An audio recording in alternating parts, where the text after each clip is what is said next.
Friends, ఈరోజు దశగిరి స్వామి పాత గుడి ఉంటే దాన్ని గడిపి ఒంటరిదిన్న గ్రామంలో కట్టిస్తున్నారు కొత్తగా. ఇప్పుడు స్వామి ఎలా ఉన్నాడో చూపిస్తాను.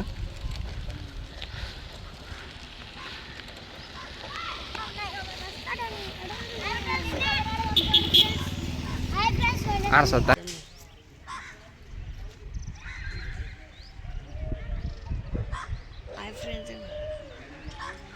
ఈ వీడియో ఎందుకు తీస్తున్నానంటే స్వామి గడిపిన రోజు ఎలా ఉన్నాడు అని తీస్తున్నాను అనమాట. ఎందుకంటే ఎప్పుడైనా మనం చూడడానికి గుర్తుంటుంది అన్నమాట. స్వామి దత్తగిరి స్వామి ఇట్లా కట్టిస్తున్నారని ఉంటుంది అన్నమాట. అందువల్ల ఈ ఈ సిచ్యువేషన్ మిస్ కాకుండా వీడియో తీస్తున్నాను అనమాట, జ్ఞాపకం కోసం.